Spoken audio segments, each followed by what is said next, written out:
Ju njohim me përmbledhjen javore të lajmeve. Kjo është Radio Shtat. Deklarata e ministres për Europën dhe punët e jashtme të Shqipërisë Elisa Spiropali gjatë vizitës së saj zyrtare në Maqedoninë e Veriut, ku i barazon minoritetet si shqiptarët në Maqedoni ashtu dhe maqedonasit në Shqipëri, ngjalli debate mes qarqeve politike dhe akademike në Shkup.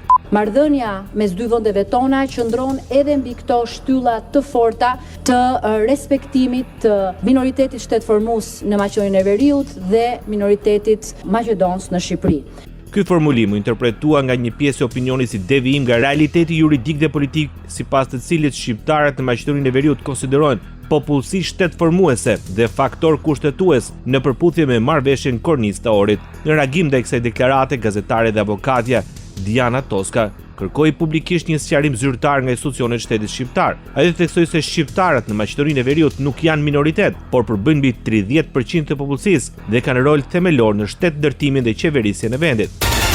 Ministri i Punëve të Jashtme Elisa Spiropali pas takimit me kryeministrin e Maqedonisë së Veriut Istra Mickoski ka nënvizuar se shqiptarët janë komunitet shtetformues i rëndësishëm dhe i domosdoshëm si dhe një urë ndërlidhëse mes dy vendeve. Përmes rrjeteve sociale Spiropali nënvizoi se partneriteti ndërinstitucional mes dy vendeve do të vijojë të forcohet me fokus të qartë tek përpjekjet e rezultate konkrete që përmirësojnë jetën e qytetarëve dhe ofrojnë më tej dy shoqëritë. Merret Spiropali zhvilloi një takim dhe me ministrin për punë dhe tregtitë të jashtme Timço Mucunski, ndërsa ministri Spiropali bëri të ditur se gjatë takimit me homologën e saj Mucunski është diskutuar dhe hapja një konsullate të Republikës së Shqipërisë në qytetin e Manastirit. Ajo theksoi se manastiri mbart një simbolik të veçantë për shqiptarët, pasi aty në Kongresin e Manastirit të vitit 1908 u mor vendimi historik për njësimin e gjuhës shqipe.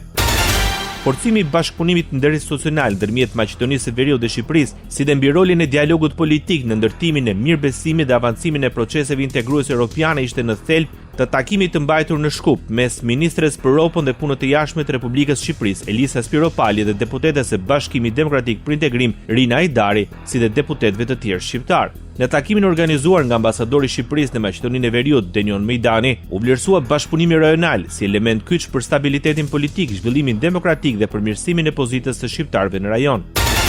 Ministri për Europën dhe punët e jashtme Elisa Spiropali mbylli vizitën në Republikën e Maqedonisë së Veriut me një ceremoni pranë monumentit të heroit kombëtar Gjergj Kastrioti Skënderbeu në Shkupin e Vjetër. Në të ishte i pranishëm si zëvendës kryeministri Arben Fetaj dhe kryetari i Çajirit Izet Mexhiti. Pas nderimeve ceremoniale, Spiropali shkruan se në zemër të Shkupit të Vjetër, guri flet me histori dhe koha merr frymë krenarie. Ndaluan për të nderuar simbolin e qendresës, të dinjitetit dhe të shpirtit europian duke vendosur kurorën e nderit pranë monumentit të Gjergj Kastrioti Skënderbeut, shkruan Elisa Spiropali.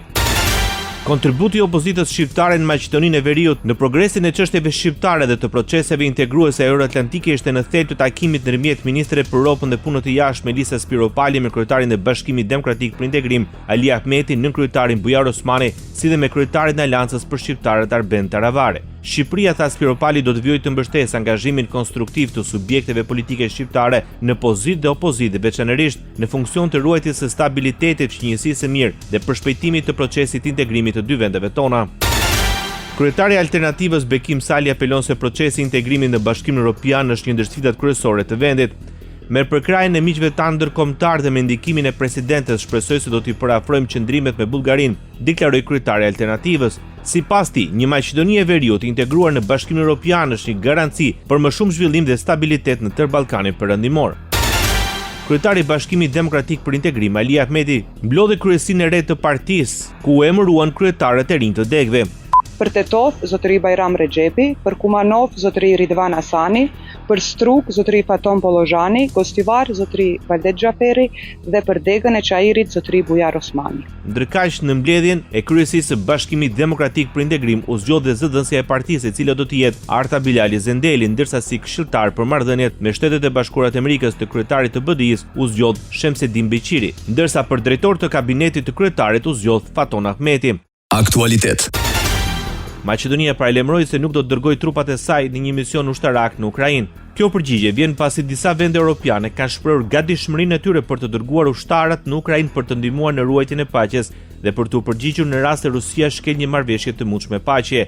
Njoftimi i ngjashëm erdhi edhe nga Slovenia, megjithëse kryeministri i saj, Robert Golob, kërkoi që kjo të jetë vetëm si mision i përbashkët në një mandat të Kombeve të Bashkuara. Kjo forcë mund të jetë pjesë e një rezultati të mundshëm të bisedimeve të paqes midis SBA-s, Ukrainës dhe Rusisë, thonë nga Ministria e Mbrojtjes e Maqedonisë së Veriut. Ambasadore amerikane në Shkup Angela Geller është ndër diplomatët e karrierës që është tërhequr nga detyra si pjesë e vendimit të fundit të presidentit Donald Trump. Këtë e kanë konfirmuar nga ambasada SBA-s në Shkup, nga kushtojnë se trupi diplomatik do të vazhdojë të funksionojë normalisht gjatë procesit të tranzicionit. Jemi thellësisht mirënjohës në ambasadores Geller për shërbimin e saj në Maqedoninë e Veriut gjatë 3 viteve të fundit dhe jemi të përkushtuar për të siguruar një tranzicion të qetë dhe efektiv, që do të japë prioritet misionit të Shteteve të Bashkuara dhe marrëdhënieve tona diplomatike, thuhet në deklaratën e ambasadës amerikane në Shkup.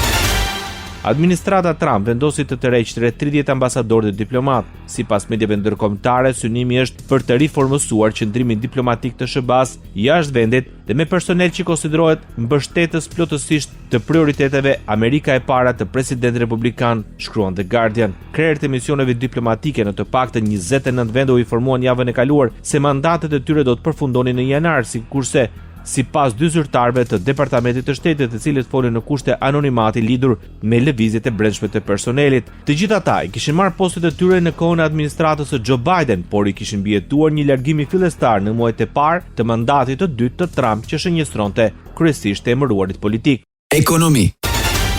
Qeveria e Maqedonisë së Veriut ka shpallur një javë gjendje krize për shkak të problemeve rreth sigurimit të mazutit. Në njoftimin e qeverisë së Maqedonisë së Veriut theksohet se ky vendim vjen si pasojë e pamundësisë për sigurimin e mazutit, i cili është i domosdoshëm në procesin e prodhimit. Rezervat e detyrueshme të derivateve të naftës do të vijnë në dispozicion pa kompensim, ndërsa elektranat e Maqedonisë së Veriut kanë për detyrë që për shpenzimin e derivatit të naftës mazut të dorëzojë raportin pranë Ministrisë së Financave, thuhet në njoftimin e Këshillit të Ministrave.